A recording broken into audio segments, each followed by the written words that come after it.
Peter Pan to the rescue. One day, Peter Pan and his friends were playing follow and leader. As usual, Peter was the leader. Tinker Bell, the Lost Boys, and John, Michael, and Wendy Darling were following him around Neverland. Before long, they came to a stream. Let's cross it the fun way, Peter suggested. He grabbed a rope, swung out over the water, and landed on the other side. His friends followed, until only John was left. Tally-ho, John cried, and he leaped for the rope. He missed it and fell into the stream. Splash! As Michael helped him out of the water, John grumbled, "Why does Peter always have to be in charge? Just once I'd like to do things my way." John decided he wanted to show Peter how brave and clever he was. A little farther down the trail, he had an idea. "By Jove," he cried, "I've got it." "Got what?" asked Michael. John said, "You'll see." He took Michael's hand, and together they slipped off into the forest. John and Michael disguised themselves as pirates, hopped in a small boat, and began to row toward a pirate ship in the harbor. But it wasn't just any ship, it was Captain Hook's. He and Peter Pan were sworn enemies.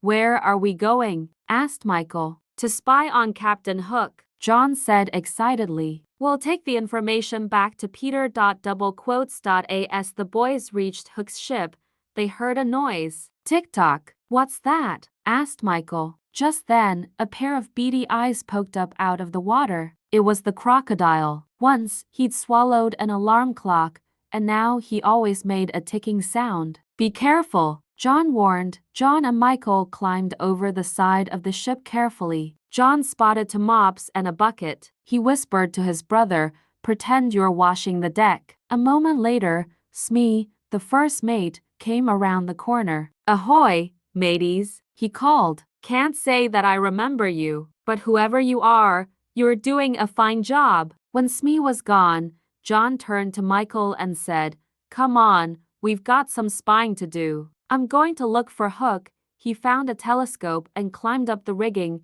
Smee walked by again. "Do you see anything?" he asked. A storm, actually," John blurted out. "I should tell the captain," Smee replied. He hurried off. John turned to Michael. "This is perfect. He'll lead us right to Captain Hook." They followed Smee at a safe distance and saw him enter a cabin. "Stand watch. I'll be right back," John whispered to his brother. Unfortunately, the pirate also saw him. Unlike Smee, Hook could tell that John was not a real pirate. "Spies," thundered Hook. "Get them, Smee. We're doomed," Michael cried. "Not necessarily," said John. The first mate came scuttling out of the cabin. When he saw the boys, he said, "Oh, it's you." "Indeed it is," said John. "We've been checking the safety of the captain's quarters, and I must say that we're shocked." "Why? Spies could look through that porthole as easily as I did." Smee led the boys inside. "What's the meaning of this?" Captain Hook demanded. The first mate stammered. "They said they were checking on your safety, sir. And I must say, they're hard workers. Just today I saw them swabbing the deck and standing lookout." The captain looked John straight in the eye. "Yes," he agreed. "I think they're doing a fine job. After all, with the attack only 3 days away, security is more important than ever."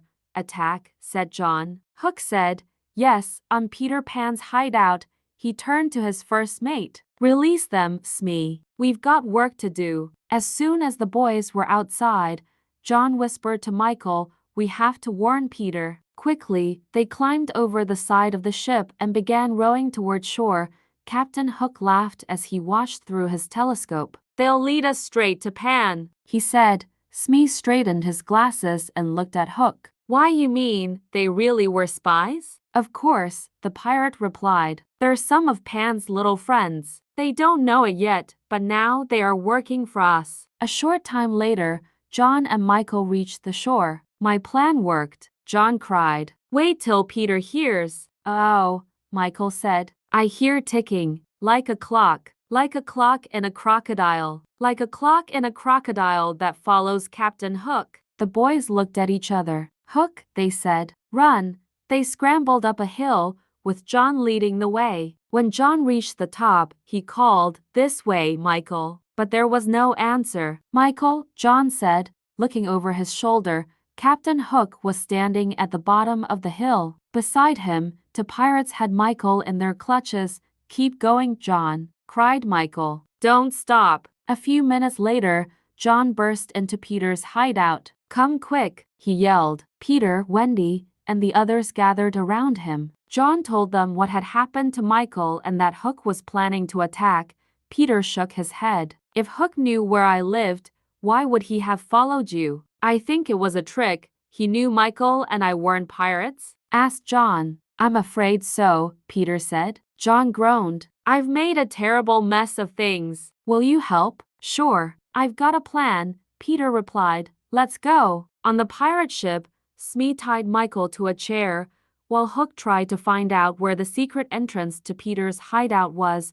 Just then, they heard a girl's voice say, Captain Hook. It was Wendy. She was standing on the ship's plank. Watch the boy, Smee, Hook said. I'll be right back. As soon as Hook was gone, John looked into the porthole. Not you again, Smee exclaimed and chased after John.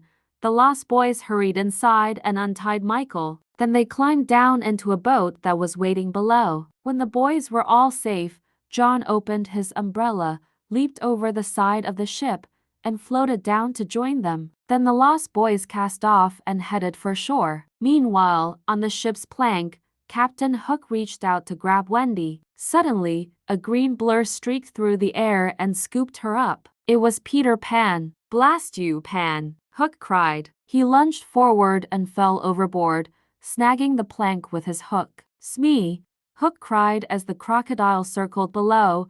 Later that evening, Peter and his friends sat in their hideout, talking about the rescue. When Michael and I met Captain Hook, how did he know we weren't pirates? Asked John. Pirates don't usually carry umbrellas, Peter said, smiling. Everyone laughed. What an adventure they'd had.